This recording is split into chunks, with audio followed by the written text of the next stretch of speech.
আপনি যখন ওয়াজের মাঠে 2 লাখ মানুষের সামনে কথা বলেন, আপনার মনে কি কখনো এই সন্দেহ হয় যে এদের কেউ কেউ আসলে ইসলাম ধর্মের চেয়ে অন্য ধর্মের প্রতি বেশি ঝুঁকে যাচ্ছে, সেই জন্য আপনার কম্পারেটিভ রিলিজিয়নটা আনতে হবে আমার ধর্মটাকে সর্বশ্রেষ্ঠ করার জন্য, বলার জন্য?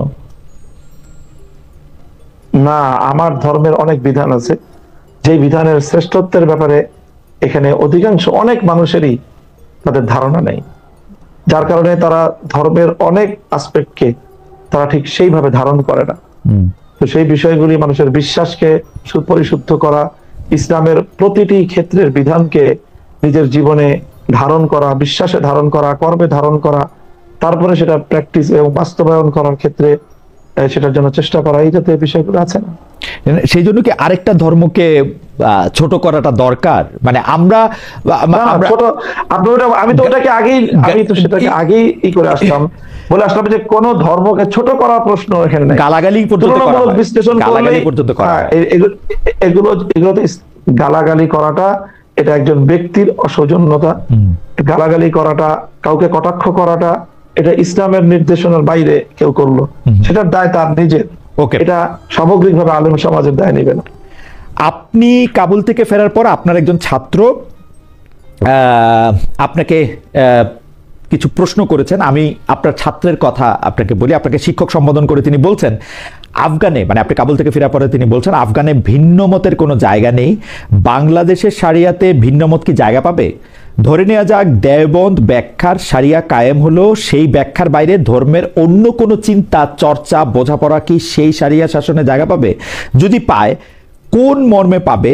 কারণ ব্যাখ্যার উপরে গিয়ে শারিয়া যখন প্রতিষ্ঠা পাবে সেটা তো ধ্রুব হয়ে উঠতে হবে, নতুবা অন্য কোনো ধ্রুব তার জায়গা দখল করে নেবে। ফলে অভ্যন্তরীণ নানা শারিয়া চিন্তাকেই আগে রদ করতে হবে। সেই রদটা কি করবে বাংলাদেশের শারিয়া? শায়েখ, আপনি যদি বলেন, এটা আপনার একজন ছাত্র, উনি বুঝতে পারছে। জি জি, বলি। আমার শিক্ষক মামুনুল হকের কাছে প্রশ্ন। জি জি জি আমরা মনে হয় খুব বেশি আলোচনা দীর্ঘায়িত করতে পারছি না খালিদ ভাই। জি, তো আমি এই বিষয়ে যেটা বলবো সেটা হলো যে আসলে শরিয়াকে প্র্যাকটিস করার যে দাবি বা এটার যে প্রয়োজনীয়তা, এটা আজকে নতুন না। এবং রাষ্ট্র ব্যবস্থায় শরিয়া অ্যাপ্লিকেশন বা শরিয়াকে বাস্তবায়ন করার এই আয়োজন, এটা আজকে নতুন না, বরং এটা পৃথিবীতে প্রায় আপনার 1300 বছর ধরে তো এটা বাস্তবায়িত একটা সত্য।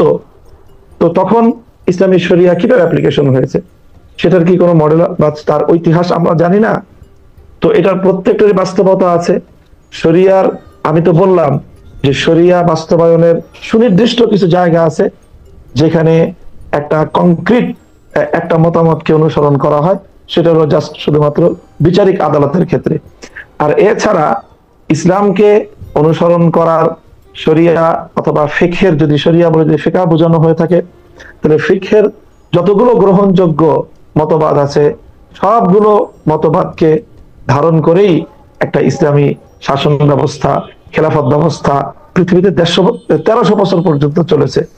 এটা আজকে নতুন প্রশ্ন হিসেবে উত্থাপন করাটা আমি মনে করি ইতিহাস সম্পর্কে এটা সঠিক না জানা থাকার কারণ।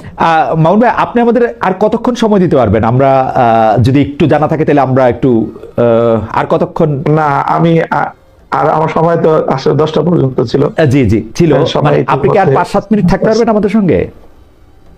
5 মিনিট?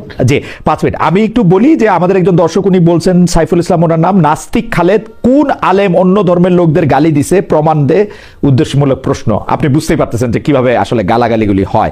যাই হোক, আমি এটা নিয়ে কথা বাড়াতে চাই না। আমি আপনার কাছে প্রশ্ন যেটি করতে চাই যে জামাতে ইসলামী সহ আপনারা নির্বাচনে জোটের উদ্যোগ নিয়েছিলেন, এখন আমরা শুনছি জোটের বদলে আপনারা প্রার্থীভিত্তিক সমঝোতা করবেন। এদিকে জামাতে ইসলামী কিন্তু মোটামুটিভাবে 300 আসনে নিজেদের প্রার্থী নির্ধারণ করে রেখেছে। এইটার ক্ষেত্রে আপনারা আসলে প্রার্থীভিত্তিক সমঝোতাটা কিভাবে করবেন?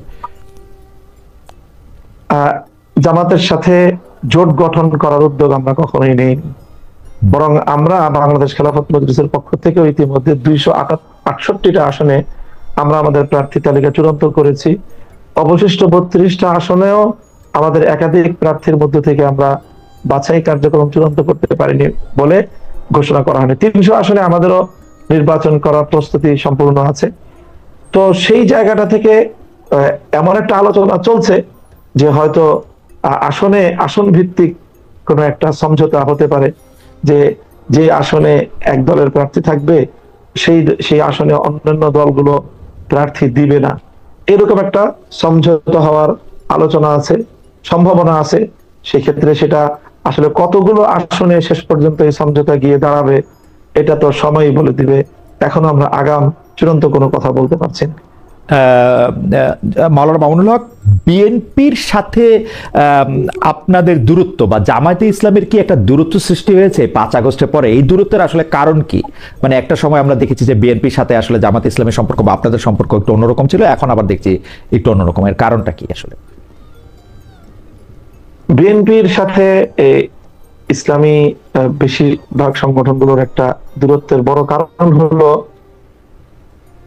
সাধারণত আমরা যারা বাংলাদেশে ইসলামপন্থী রাজনীতি করি, আমাদের অতীতের স্বাধীনতা পরবর্তী সময়টায় সবসময় আমাদেরকে একটা রক্ষণাত্মক রাজনীতি করতে হয়েছে। অর্থাৎ নৌকা ঠাকাও, আওয়ামী লীগ চলে আসলে আমাদের উপর ব্যাপক ক্র্যাকডাউন হবে, এই সকল আশঙ্কার জায়গা থেকে আমরা তখন বিএনপি এবং ধানের শীষকে নিজেদের জন্য নিরাপদ জায়গা মনে করে আমরা তখন একদিকে ঝুঁকে পড়তাম এবং ইসলামপন্থীরা ঝুঁকে পড়তো যে আমরা আলাদা ভাবে নির্বাচন করতে গেলে বিএনপির সাথে ভোট ভাগাভাগি হয়ে শেষ পর্যন্ত দেখা যাবে যে আওয়ামী লীগ এবং নৌকা এটা ক্ষমতায় চলে আসবে, পাশ করবে। তো সেই আশঙ্কার জায়গা এবার নেই। তো এবার না থাকার কারণে এখন বিএনপির যে নির্বাচনী ইশতেহার বা তাদের যে নির্বাচনী এজেন্ডা, সেখানে তো ইসলামকে কেন্দ্র করে খুব আমাদেরকে আশাবাদী করার মতো, আশ্বস্ত করার মতো তেমন কোনো এজেন্ডা নাই। যার কারণে এখন আমরা মনে করি তাহলে সেই ক্ষেত্রে আমরা কেন বা কোন যুক্তিতে আমরা এখন এই পরিস্থিতিতে বিএনপির সাথে নির্বাচন করব, এই জায়গাটা বড় ধরনের আমি মনে করি নতুন একটা সিচুয়েশন, যেটা বিগত সকল নির্বাচন থেকে ভিন্নতা তৈরি করেছে। এই ভিন্নতার কারণেই মূলত এবার মনে হচ্ছে যে বিএনপির সাথে আমাদের এই দূরত্বের জায়গা। আপনার 5 মিনিটের 3 মিনিট আছে। আমার দুটি শেষ প্রশ্ন। একটি প্রশ্ন হচ্ছে এনসিপি যে নতুন রাজনৈতিক দল, তাদের আপনি আসলে কিভাবে মূল্যায়ন করেন? আর শেষ প্রশ্নটি অবশ্যই বর্তমান সরকারকে নিয়ে, এনসিপির কথা যদি বলেন আমাদের 1 মিনিটে। এনসিপি সম্পর্কে আমার মূল্যায়ন হলো যে এনসিপির আগমনের মধ্য দিয়ে বাংলাদেশের রাজনীতিতে একটা দারুণ সম্ভাবনার দুয়ার খুলেছে। সেটা হলো আওয়ামী লীগ এবং বিএনপি যে রাজনীতি করে সেই রাজনীতিতে মেধাভিত্তিক তারুণ্যের কোনো অংশগ্রহণ নেই, বরং তার সম্পূর্ণ একটা পেশি শক্তি নির্ভর এবং কালো টাকা নির্ভর এক ধরনের দুর্বৃত্তায়নের রাজনীতির মধ্যেই আমাদের বাংলাদেশের রাজনীতি চলে গিয়েছে। সেই জায়গাটা থেকে এনসিপির মাধ্যমে তরুণ, মেধাবী, সম্ভাবনাময় দেশের জন্য একটা নতুন সম্ভাবনা নিয়ে তারা রাজনীতিতে এসেছে। আমি এই জন্য তাদেরকে স্বাগত জানাই এবং আমি মনে করি তাদের এই পথে স্ট্রাগল করা দরকার, এই পথে তাদের অটল থাকা উচিত। সহসাই এতে তাদের রাজনৈতিক ভাবে বড় কোনো প্রাপ্তি না থাকলেও তারা যদি দৃঢ়তার সাথে পথ চলতে পারে তাহলে তাদের দলেরও বিকাশ ঘটবে এবং এই নতুন যে সম্ভাবনা তৈরি হয়েছে এই সম্ভাবনাটাও এর চাপে পড়ে আওয়ামী লীগ এবং বিএনপি কেও বা বিএনপির মতো বড় বড় রাজনৈতিক দলগুলোকেও এই পেশি শক্তি এবং টাকার শক্তি থেকে বের হয়ে এসে যোগ্যতা এবং মেধার দিকে তাদেরকে ধাবিত। আপনাদের সাথে জোট হওয়ার কোনো সম্ভাবনা আছে কিনা, কোনো কথাবার্তা চলছে কিনা? আমরা মনে করি যে এনসিপির যে রাজনৈতিক যে মিশন, তারা যে জুলাই সনদের যে স্পিরিটকে তারা ধারণ করে, সেই জায়গা থেকে কোনো না কোনো এক জায়গায় আমাদের সাথে একটা বোঝাপড়া হওয়া ছাড়া এনসিপিরও কোনো আমি মনে করি তাদের রাজনৈতিক যে মিশন সেটা বাস্তবায়নের কোনো সুযোগ নেই। আমরা জুলাই সনদকে, জুলাই স্পিরিটকেই আগামীর বাংলাদেশে বাস্তবায়ন করার প্রতিজ্ঞা নিয়ে আমরা রাজনীতি করতেছি। এনসিপি তো এটা অস্তিত্বের প্রশ্ন। ওকে, এনসিপির অস্তিত্বের প্রশ্ন। আমার শেষ প্রশ্ন, আপনার আপনি আসলে নির্ধারিত সময় চেয়ে আরেকটু বেশি সময় দিয়েছেন। আপনি ডক্টর মোহাম্মদ ইউনূসের এই যে সরকার 5 আগস্টের পরে 8 আগস্ট গঠিত হওয়ার পরে এখন পর্যন্ত আজকে একটি ভাষণও দেওয়া হলো, আপনি কিভাবে মূল্যায়ন করেন তাদের? তারা ঠিক কাজ করেছে, ঠিক পথে ছিল, ভালো কাজ করেছে, খারাপ করেছে? আপনি যদি একটু নম্বরও দেন। আমি মনে করি যে যথেষ্ট দুর্বল একটা সরকার,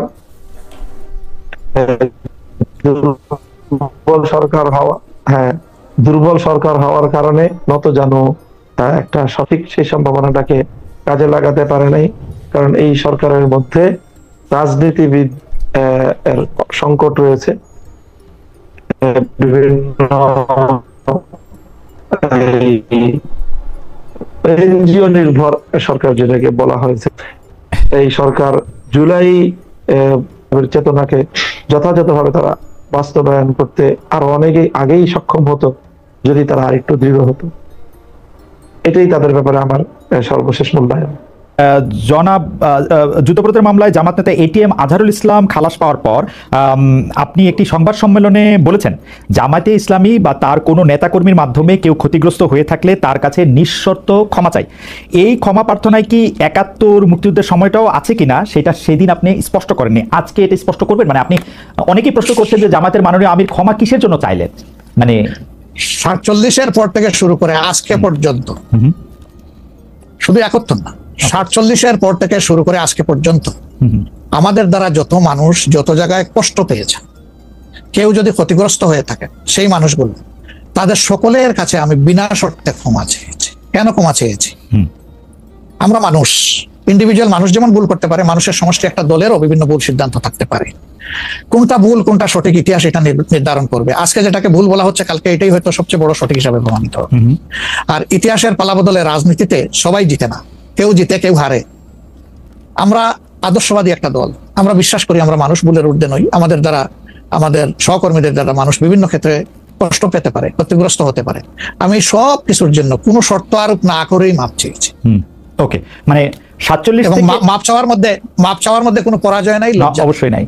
৪৭ থেকে আজ পর্যন্ত যে কোনো কিছুর জন্য মানুষ আপনাদের কাছ থেকে যদি কোনো ধরনের আঘাত পেয়ে থাকে, তার জন্য আপনি দুঃখ প্রকাশ করেছেন বা ক্ষমা চেয়েছেন। এর ভিতরে সব ঢুকে গেছে, কোনো কিছু বাদ নাই। ওকে, এভরিথিং ইনক্লুডেড। আচ্ছা, এবং এটা আনকন্ডিশনাল, মানে অ্যাপোলজি দিয়ে আনকন্ডিশনাল পার্ডন সিক করেছে।